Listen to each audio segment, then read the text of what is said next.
यानी मेरे ऊपर हमला करने का और कोई ना कोई झूठे केस मुकदमा में भी फंसाने का इस प्रकार की साजिश मेरे ऊपर भी हो सकता है, परिवार के ऊपर भी हो सकता है, या फिर हमसे जुड़े हुए लोगों के ऊपर भी हो सकता है। जो लगातार झारखंड में भ्रष्टाचार के को लेकर के हम आवाज उठाते रहे हैं, उस कारण से कुछ भ्रष्ट अफसर या सरकार में बैठे हुए लोग भयभीत हैं।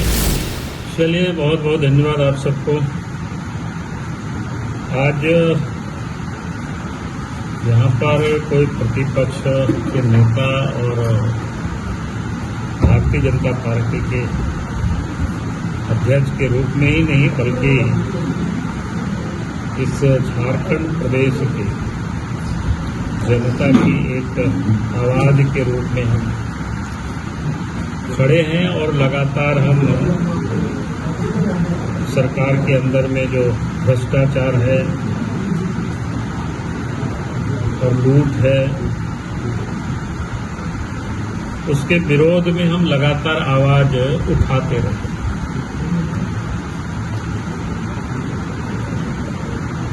और इसके कारण से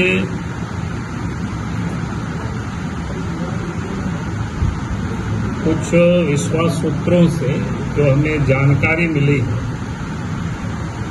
राज्य के मुख्यमंत्री और उनके कुछ चाहते भ्रष्ट अफसर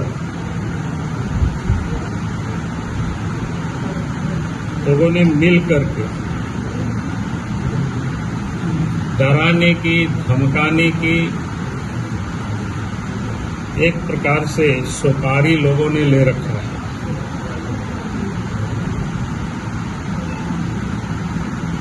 यानी मेरे ऊपर हमला करने का और कोई ना कोई झूठे केस मुकदमा में भी फंसाने का इस प्रकार की साजिश रची जा रही है। मेरे ऊपर भी हो सकता है, परिवार के ऊपर भी हो सकता है, या फिर हमसे जुड़े हुए लोगों के ऊपर भी हो सकता है। क्योंकि इन सारे लोगों को जो लगातार झारखंड में भ्रष्टाचार के को लेकर के हम आवाज उठाते रहे हैं, उस कारण से कुछ भ्रष्ट अफसर या सरकार में बैठे हुए लोग भयभीत हैं। क्योंकि आप सबको ध्यान में है कि लगातार भ्रष्टाचार के विरोध में हम आवाज उठाते रहे, चाहे वो शराब घोटाले का मामला हो, चाहे बालू माफिया का हो, पत्थर माफिया का हो, जमीन का हो,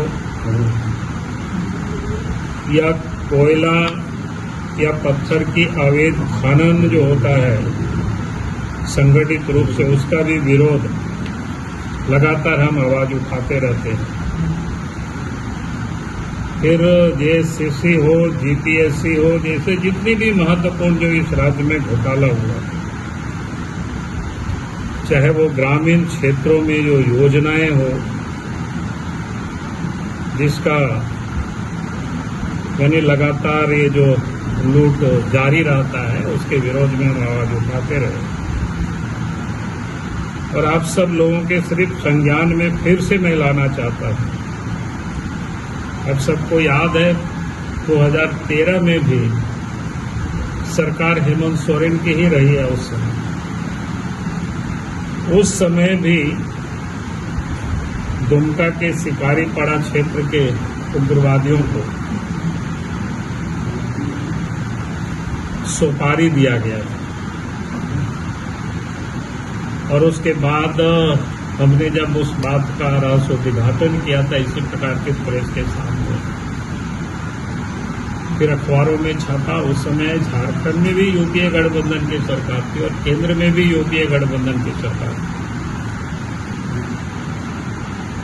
फिर उसके बाद जांच हुआ, खुफिया जो जांच हुआ, जांच के बाद केंद्र सरकार ने, उस समय की केंद्र सरकार ने राज्य सरकार के द्वारा जो सुरक्षा उपलब्ध कराई गई थी उसको हटा करके सीआरपीएफ की सुरक्षा उस समय उपलब्ध कराई गई। ये उस समय की घटना, लेकिन इसके बाद कल रात में ही हमें जानकारी मिली है फिर से इस प्रकार की षड्यंत्र झारखंड में लोग रच रहे हैं। और उसमें से जो लोग रच रहे हैं, मुख्यमंत्री के सबसे जो चाहते अफसर है, करीबी अफसर है, उन लोगों के द्वारा ये सारे षड्यंत्र किया जा रहा है।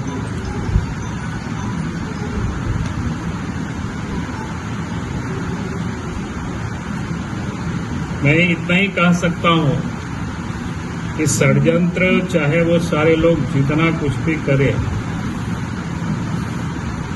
झारखंड में भ्रष्टाचार के विरोध में या झारखंड में जो लूट हो रही है उसकी आवाज को तो कोई हमारी दबा नहीं सकता है, चाहे वो जितनी भी हमें कीमत क्यों नहीं चुकाना पड़े। इस आवाज को हम लगातार उठाएंगे। सरकार गलत करेगी तो उसके लिए जरूरत होता है, जहां भी होगी तो सड़क पर भी उतर करके आंदोलन करेंगे। तो मैं ये कहूंगा कि आज लगा कि हम मीडिया के समक्ष ये सारे विषय को मैं रख दूं ताकि झारखंड की जनता को भी जानकारी होनी चाहिए कि किस किस प्रकार के षड्यंत्र रचे जा रहे हैं।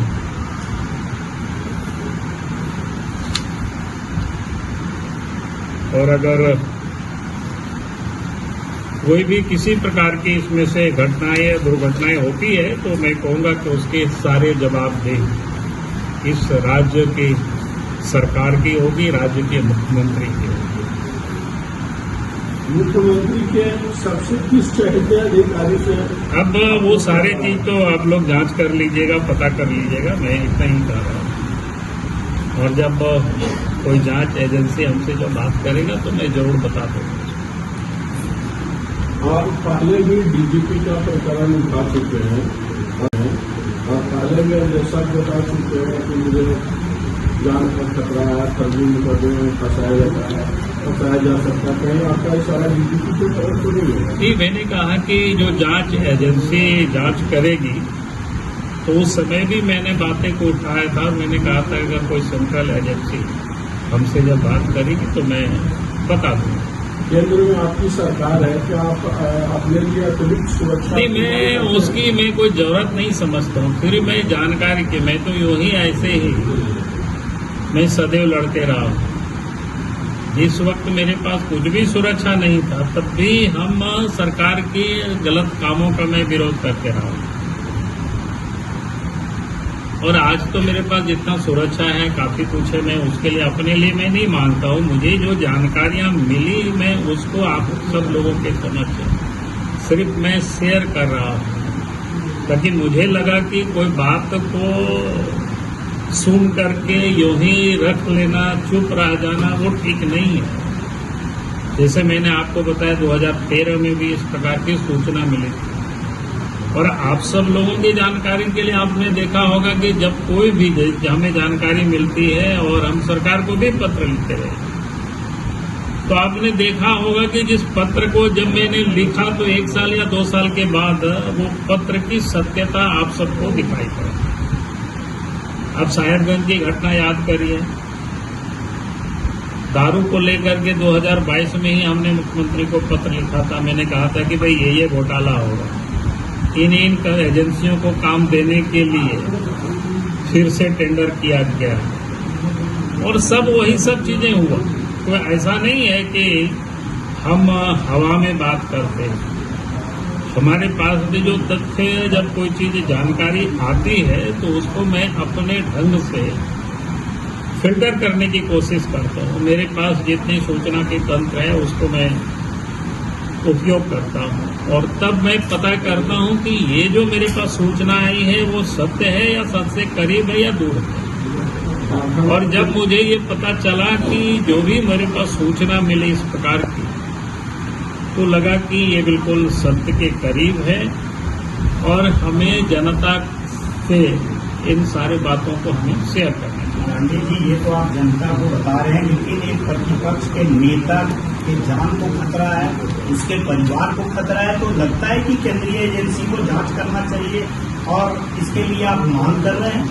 नहीं, मैं जांच के लिए मैं मांग नहीं कर रहा हूं, मैंने तो सिर्फ जानकारी दे रहा हूं, क्योंकि मेरे पास सुरक्षा तो पर्याप्त है।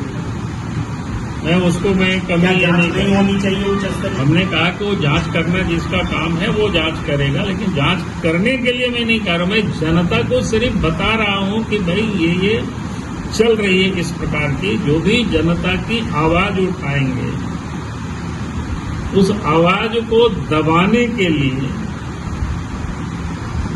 लोग सुपारी तक दे रहे हैं। राज्य में 1 जुलाई से कोई नई उत्पाद नीति आने वाली है, आपको इसमें भी कोई विसंगति नजर आती है?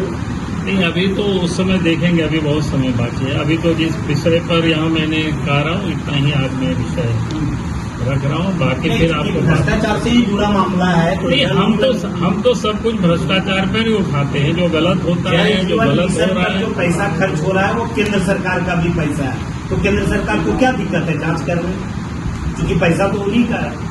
देखिए, कोई भी एजेंसी राज्य में जांच तभी करती है जब राज्य सरकार, जब राज्य का पैसा लगा हो सिर्फ तब। अब तो यहाँ केंद्र सरकार का नहीं, भी मैं पैसा केंद्र सरकार का भी पैसा रहती है, लेकिन किसी भी एजेंसी को जांच के लिए तभी वो प्रवेश कर सकती है जब राज्य सरकार उसकी इजाजत। सीबीआई तभी प्रवेश कर सकेगी, ईडी तब करती है जब कोई केस किया हुआ उसमें रहता है, प्रेडिकेंस ऑफेंस जब बनता है तब उस पर वो जांच करती है, नहीं तो वो जांच नहीं कर सकती, वही नहीं घुस सकती। सीसीएल और अन्य विभाग की तरह इसमें भी तो हो सकता है, क्योंकि केंद्र नहीं, का अन्य विभाग में पैसा है। सीसीएल वगैरह में वो जांच कर सकती है, लेकिन इस सब में नहीं जांच कर सकती। तो राज्य सरकार के अधीन जो रहता है वहाँ नहीं तो जाता। क्या आप मांग करते हैं कि उच्च स्तरीय जांच होना चाहिए? अभी ये सब तो एक बार मैंने मांग कर चुका, फिर मैं मांग करूंगा। आज मैं क्योंकि इतना ही बात मुझे करनी थी, इसलिए मैंने इतना ही खत्म करो।